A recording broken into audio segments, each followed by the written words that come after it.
Why are so many people overwhelmed with clutter? Disorganization is causing shame, suffering, friendships, time, money. People just like you, wondering where and how to create an organized lifestyle. This podcast offers expert tips and solutions for your clutter obstacles. My name is Rachel Seavey, and this is the Hoardganize Podcast. Hey, collectors. Welcome to the Hoardganize Podcast. I am your host, professional organizer, Rachel Seavey. And today I have Michael Bartz on the podcast. Now, who is Michael?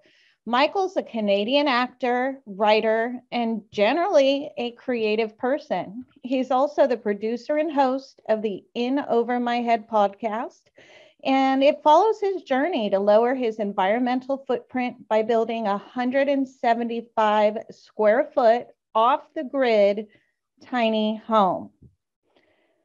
He feels overwhelmed by trying to save the planet, and he isn't sure if all of his downsizing and minimizing is going to make a difference. So it's time to bring in the experts. Michael and his partner, Sarah, live in their tiny home on a farm in southern Alberta and can often be found hiking in the Rockies.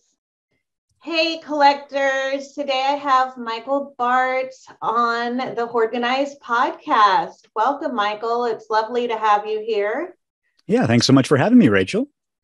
Michael has an incredible story, and I would love for him to share his journey with you. I think it would be very inspiring.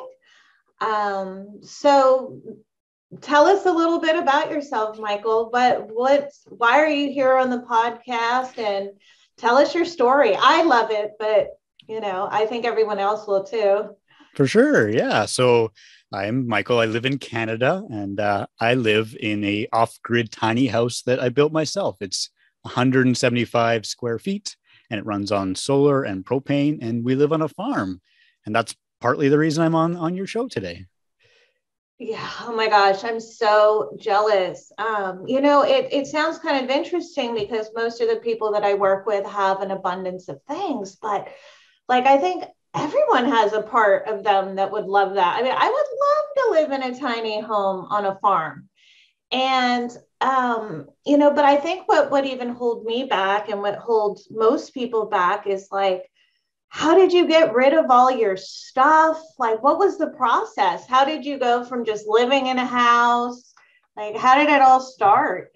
Yeah, of course, it wasn't just from one day to the next. I just lived in a tiny house. I lived in regular houses my whole life, but it started in 2016. I was in my late 20s, and I had just come out of a 8-year relationship, and I was now single, and I kind of had to figure out, what does my life look like? It was always we, and then now it was just me, and I had to figure that out, and I took some time to do that. And in that process, it came out that, I want to travel more. That's something that was really important to me. Maybe going back to school was important to me as well. And then being in my late 20s, I thought, well, I've been renting my whole life. Maybe I should look at possibly buying a house. And at some point, I found out about tiny houses, and it kind of brought all those things together for me in a nice way, because tiny houses a lot of times are on wheels. And so they're portable. And so you can travel around with them if you like. And because I was going to build it myself, I was kind of going back to school, essentially self-learning and trying that to learn and build and grow that way. And then, of course, owning a home, because if I wanted to travel, that's great. And there's value in that. But coming back to wherever I ended up, I have, maybe I'm back to renting again. So it's I would like to own my own home, but I don't necessarily want to have a big house. And especially building it myself, that idea of tackling that kind of project, a tiny home really just made sense to me. Wow. And I get that, I was in a long-term relationship. And then when you get out of it, you kind of you're like, wow, I need to really focus on myself. And I'm a single parent, so I get it. It's expensive to just live, buy, rent, especially here. I'm in California in the Bay Area. It's just ludicrous. Mm-hmm. So this is just so attractive to me personally. I have to share that with everybody. But I mean, what did you do with your stuff? Because I know lowering your environmental footprint is equally as important to you, to a lot of my listeners, to me. Like, how did you get rid of stuff in an environmentally friendly way? And then how are you able to function without all the stuff?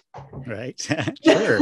Yeah. So for the first question, yeah, getting rid of the stuff was definitely a process. And the house actually took me 4 years to build because I'd never done it before. There was a lot of learning and figuring things out and deciding on things. So in that process, I think it was 2016 when I started researching tiny houses and saving money. So even in that time, I started to downsize and to get rid of things and looking at what did I have duplicates of? So I had like 4 bikes at the time. I thought I'm only one person. Why do I have 4 bicycles? So it kind of shifted my mindset from the beginning that I'm going to be downsizing and living in a very small space. So I need to prepare for that. So thankfully, actually, it was quite a slow process. Like I said, it wasn't one day to the next. So that made it a lot easier. So I did kind of a big purge in 2016. And then throughout that time over the build, I just, first of all, accumulated fewer things because, again, I knew that I was going to be moving into a very small space.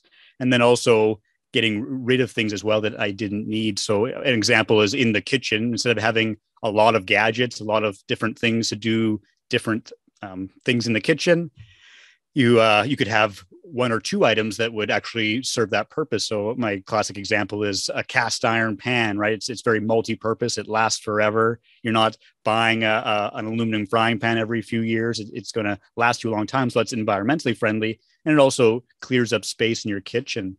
Going on to the kitchen thing as well, we being off grid, I tried to use as few electronic appliances as possible. And so that meant more stovetop appliances. And that also kind of saved space and electricity because I didn't have a lot of bulky kind of kitchen appliances. So really taking a look at what my life looked like and how I wanted to live and trying to suit the things in my life for that purpose, if that makes sense. And as far as how did I get rid of things? Mostly it was selling things to other people. So that's a great way to not just put things into the garbage, into the landfill. That's not very environmentally friendly. So trying to give it to someone else, to give it another home, another life. And that was probably the main thing. And even so in that process, I ended up meeting my partner who also lives in the house. And for her, plants were a really big thing. And she just loves plants. And that's great. I love plants too. But suddenly, like, she had this big monstera that she loved. And she just, huge. Right? Huge. And you can't, there's no room in the tiny house. We've got very small plants now. And so she ended up actually giving those to some of her friends. And they were kind of looking after it. So in that way, it was still able to be enjoyed, but we didn't have to have it. Yeah, I downsized and had given a monstera to a girlfriend too, and she's taking great care of it. But the thing, they end up having a pulse, they're huge. Yeah. They're humongous. That's funny. And so you really, gosh, I didn't even think you have to even think about the size of your house plants. Yeah. And how many you can have. Like, we only have a handful now, but you talked about like, how do you live with that less stuff? And for me, actually, it's so much more freeing to have fewer things. There's just less clutter. There's less to deal with. And when we do want to move, eventually we may move again. It's going to be so much easier to move. So I find that living with less stuff just gives me so much more freedom and less anxiety that I just love it. Yeah, I consider myself a minimalist, and maybe not to that degree, but it's nice to not have all that. When you said kitchen gadgets, I laugh when I see them at my clients' houses. Like, really, there's a hot dog slicer? Why can't you use your knife? Or an avocado, pitter? I'm like, just use your spoon. But there's all these like bulky things that people just consume, and you don't really need them. And it's a great feeling, and it's easy to maintain. I love my cast iron pan. It's funny that you'd mentioned that because it's a go-to. It's versatile. It's easy to clean. And, but it's funny because people will come over to my house and ask for, a salsa bowl. I'm like, it's the cereal bowl. It's also the whatever, it's that bowl. So just use it. But it's easy to find, it's easy to clean, it's easy to replace if I have to. And just having time, I'm sure, on your farm and with your new partner to just enjoy life. That's what it's really about. And that's what I talk about a lot on my podcast, is like spending less time sorting and decluttering and schlepping and all the guilt and the shame, and like live life, fall in love, get a tiny house and go on a farm. I mean, that sounds great to me. What's another fun, what was something that you found discouraging and had to get over with your tiny house, besides, because you're building it yourself? I can imagine that was a lot of trial and error. You said 4 years. Yeah. So I think the biggest thing was actually just keeping at it, right? Like I did about a year of research and met some people who had already built tiny houses, and obviously watching lots of videos and things. And I thought, yeah, like a year, I could probably pull this off in a year. And a year went by and I wasn't anywhere near being done. And then it was 2, and it was 3. And at the year 3, I was like, this is enough. I have to get this done. And actually at that time, I was working in post-secondary in a full-time position there. And talking about values and spending time with what you want to do, I wasn't doing what I wanted with my life. I wanted to get back into, I'd gone to school for acting. I wanted to get back into filmmaking, doing other sort of creative projects. And so in 2020, I decided to leave that full-time position.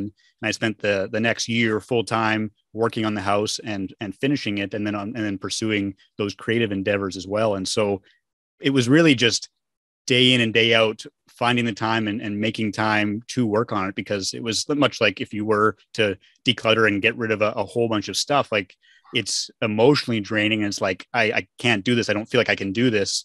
And you have to just get over that part and just do it. And was kind of the biggest learning experience for me as far as building my own house and trying to downsize and fit everything in, was just taking it bit by bit. And then once it was done, once the house was completed, I looked back and thought, well, why'd that take so long? Because the actual doing it wasn't the work. It was the mental work and the getting the courage up and finding time and not making excuses too, right? Because it'd be like, well, I have to do dishes and I have to clean and I have to do this, and well, I don't have time to build. I'll just do it on the weekend. And then the weekend goes by. And so it wasn't that I was working 40 hours a week building. It was fitting it in around my full-time life as well, which was a challenge, but I did it and now I feel great. You did it, and it looks amazing, because I have looked at your tiny house online and it's super organized, which is just, makes me drool. But it's cool how you built everything custom to your life. And that's really, I think that's how everybody's house should be, whether it's tiny or, just the stuff you use, easy to find. Go ahead. How does it work on wheels? Is there plumbing? I guess I'm just asking questions. Yeah. So it is on wheels, and then with plumbing, everything is inside the house. I have the bathroom on the tongue side of the house, where you would hook up a truck to, and then it's 2 feet off the base of the trailer, and under there I have the water tanks, the water heater, the furnace, things like that. So it's all enclosed, and then I haul the water on the farm. I haul it into a freshwater tank, and then we drain it into a septic system from there. So it's self-contained, especially here in Canada. We have very cold winters, so I had to consider that in my build. But it's actually quite a few kind of RV parts as well. It uses some 12-volt systems and things like that, so people can kind of imagine it isn't an RV, but some of those similar systems are being used here. That's awesome. That's really cool that you were able to do that yourself. And now you're sharing the 175 square feet with somebody. Yeah. How's that? Yeah, it's actually been really good. So I met my partner, Sarah, actually in 2017. So I was just starting the build. I was just starting the framing. And so she came on early in the process. I guess one thing looking back, it is what it is, right? We met when we did, and that's great. But I kind of had finalized my design because I was already building. So I couldn't actually change a lot of it. And potentially I would have maybe made some changes if we had planned it together. That would have been actually kind of fun to do, but planning it together and figuring out what our life would look like together and going from there. But we adapted. When I had designed the house, I had that mindset of like, home is for kind of a few basic functions. You eat and you sleep and you shower and you cook, and then you go to your job, and then you go to the gym or the library. So you don't need everything in your house. And that really helped me in my downsizing and deciding what was necessary and what wasn't. But then, we moved into the house in 2020. So we were midway through the pandemic, and both of us now were working in the house where we didn't plan on doing that. So now we have our living room, which is also now our guest bed and our office most of the time, which is where I'm recording this now. And that was not something we planned, but I was actually surprised at how easily we adapted to that space. Because you think of 175 square feet, it's nothing really. It's a closet. And to have your entire house in that, and you think that now you're going to work with your partner in your offices in that space. And I think it really came down to, we chose this lifestyle. And so it was a lot easier. If someone just forced us into a small house and said, figure it out, it might have been more stressful. But because we were excited about our new life together and moving into the tiny house, it more became an adventure, and it became more fun that I'm now kind of crawling around the other side of the table to get to the kitchen. And you laugh about it. So I was surprised at how easily we adapted. I think that came down a lot to attitude, and we were both on the same page about how much stuff we had and what the space looked like and how that space was being used. Wow, that's amazing. That's nice that you were able to share that experience together and not, kill each other. That's a real test. Yeah, Sarah, I love it. Yeah. And do you have any pets? We do. Yeah, we have 3 cats. So. Aww. Yeah. And actually, I didn't, again, plan it this way, but I found that the tiny house is actually quite conducive to having cats, because we've got lots of different levels, because there's the loft up above my head right now in the bedroom area. There's stairs, there's countertops, there's various levels. So whereas a dog, there's very little square footage as far as floor goes, there's actually a lot of different levels. And one fun thing I did, so for the cats, we actually have to have a cat door, and I didn't really plan that out in the build. And so Sarah wanted to put a cat door in the main door in the kitchen area. And I said, we can't do that, because now you're going to be letting all the cold air in. It's essentially one space. And we started looking online, and I didn't even realize, but there are cat doors essentially for like patios and decks in apartments. So that it goes actually through a window, and they go onto the little patio, and they can hang out on there, which is very nice. And so I thought, well, why don't we do that in the bathroom? So actually I built a custom cat door in our bathroom window, and then the cats can jump up onto the sink, and then outside, and there's a ladder there they can go down and back outside. So in that way, they were able to come and go as they needed to. And being on the farm, there's other animals around, so that makes it a lot safer for raccoons and stuff not getting in. So that was just kind of a fun thing that ended up happening, and we worked around it, and the cats do fine. Oh yeah, that's super cute. I'm sure the cats can just take over the bed. They're good at that. Right? Yeah. They're good at taking all the best spots. Yeah, lots of little nooks and crannies. Oh, that's so fun. And you're just so happy without all that stuff. And I think that's really fun to see too, because, a lot of people base their happiness on what they own and what they, can buy or can't buy. And it's just cool that you're just like living your best life, and it has nothing to do with stuff. Yeah, no, for sure. I think that's very much the tiny house kind of philosophy, is that I'm not putting my value in how much real estate I have, or how big my house is, or how many things I have. And yeah, you're absolutely right that I place value on relationships, and also just being able to do the things I want to do. Like we're having I'm gonna hit that. We're having a conversation right now. Like I said, I was able to leave a full-time job and just pursue acting and filmmaking and podcasting, all these things that fill my heart with joy, that aren't just paying bills, because I downsize and I have less stuff and less space. And so by doing that, I feel like, I'm living my best life. Absolutely. It doesn't tie me down. I love it. And now you have a podcast as well. How can people find that and hear more about your story? Yeah, so it's called the In Over My Head podcast, and it's all about environmentalism, and it kind of really framed around the tiny house, because yes, I built the tiny house, and part of it was environmentalism. I wanted to lower my environmental footprint. I thought, okay, I'm going to live off grid. I'm going to live in 175 square feet. Now I'm doing it. I'm an environmentalist. I'm saving the planet. But then I thought about all the other areas of my life, how I got around, the food I ate, and just that bigger picture. And I started to feel overwhelmed. And so I called it In Over My Head. And so it's interview style podcast where I talk to environmental experts and I ask them very simple questions about just the things I'm wondering about lowering my environmental footprint and how that all works. And again, that kind of bigger picture as well, as far as how do we all collectively come together to save the planet, as it were. So it started in my hometown, in my community. And then I've branched out to across Canada and now into the States and overseas as well. So I've got guests from all over. And it's just, a nice 20, 30-minute chats. And I find it's very helpful for me. And I hopefully my listeners enjoy it as well. Oh, yeah. Most of my listeners and clients are huge environmentalists. And sometimes they're hanging on to things because they don't want to put it in the landfill. Sure. It's such a huge concern. So your podcast would be really interesting. I'm definitely going to subscribe. Is it something that's on Apple, iTunes, or yeah? It lives on the website, the www.inovermyheadpodcast.com, but you can find it on anywhere else that you get podcasts, and you can subscribe there as well, for sure. Great. And I'll have a link to it on our comments below. Yeah. Mm-hmm. Great. Is there anything else you want to share? Do you have any tips or suggestions for people that might want to think about how does one go about even starting to get a tiny house going?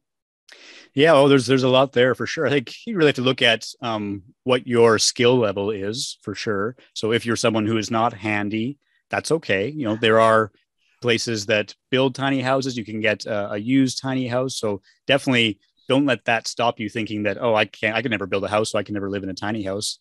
I don't know the exact percentage, but I think a lot of tiny houses are DIY, the do-it-yourself, because people enjoy that process, I guess, or they do.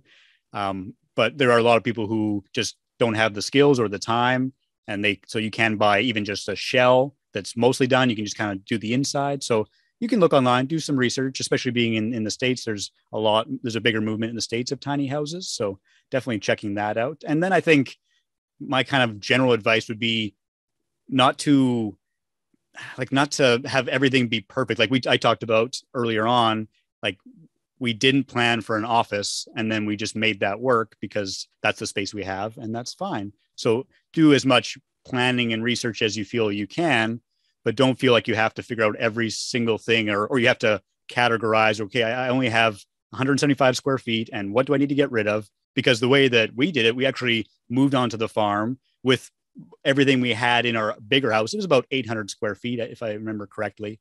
And we just kind of systematically started filling the tiny house and seeing how much stuff we had, right? So it's not that we had to get rid of everything all at once. And if I'm being honest, we don't have everything in the tiny house because being in Canada, we've got 4 seasons. We've got our winters, we've got our summers, and we like to bike, we like to snowshoe, we like to hike. And although these things don't take up a lot of space, you just have to have snowshoes and you have to have summer clothes and things like that. So we do have on the farm, a few Rubbermaids and some other things in another building. So in that way, actually, it made it a lot easier to transition because it wasn't all at once. All right, now I'm down to 175 square feet. Is easier to kind of to put the brakes. Is that the right expression? Put the brakes on. But and we actually subsequently, once moving in, started to look at, okay, well, what's in the other building that we still have? Do we really need it? And kind of getting rid of those things as much as we could. So it was a process. So that's what I would say to people is that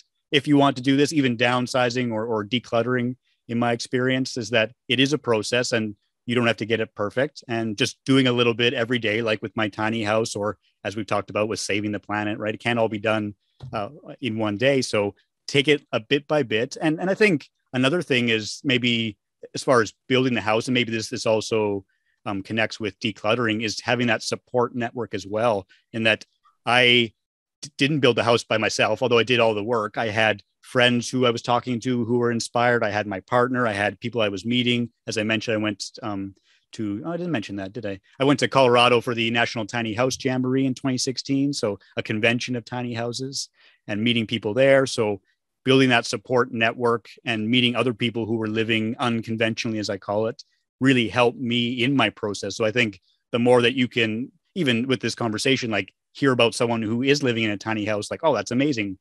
So you're going from a place where I could never do that to, hey, maybe I could do that. So just shifting that mindset, I think it really, really helps into reaching your goals. Oh, yeah. Oh yeah, I've thought about it during this conversation. Like, wow, Shane, Sign me up. and we would be great in a tiny house. Then I could really save up for something fun.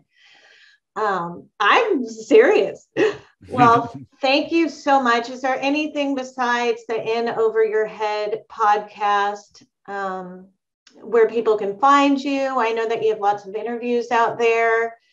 Yeah. So I don't use social media. That's part of my kind of minimizing and decluttering. So I decided a couple of years ago, I deleted all my accounts, and starting the podcast, I was tempted to be like, oh, I should get on social, but I decided that wasn't where my values were. So I am not on social media. You cannot find me on Facebook or Twitter or Instagram. And that really saves me a lot of time in putting out the show. And so, yes, I have been on lots of other shows, and that's the way that I am promoting the In Over My Head podcast. So if they go to www.inovermyheadpodcast.com, that's where you can find the shows I've been on and me. And you can send me an email if you like. You can say, hey, great, loved the episode. Perfect. You're emailing a real person. Awesome. Well, thank you so much for sharing your story. And I would definitely love to have you back again sometime. Yeah, thanks for having me on, Rachel. It was fun. All right. Thanks a lot, Michael. Bye. Bye. Wow, that was such an interesting interview with Michael Bartz. Definitely would love to be able to live in a tiny home at some point in my life. And I love that Michael kept it real and said he does have storage for things like his bicycle and his sporting equipment, So it's good to know you can live in a tiny home. And then larger items that you're not able to store, you can just have on a little, shed in your yard or property or something like that. If you are listening to this podcast on YouTube, please make sure you click the thumbs up, you subscribe, and you turn your notifications on. Season 4 is definitely going to be a fun one. You don't want to miss anything. And as you know, I've been teaching classes with Julie Caraccio. We are called Keeping It Real. We are on Eventbrite. And I'd love to see you there. We've got a whole year lined up of really cool organizing related classes. Until next time, collectors. And remember, happiness is a place between too little and too much. Thank you for listening to the Hoardganize Podcast. Please make sure you're subscribed and join our Hoardganize Podcast Facebook page and get additional tips and challenges.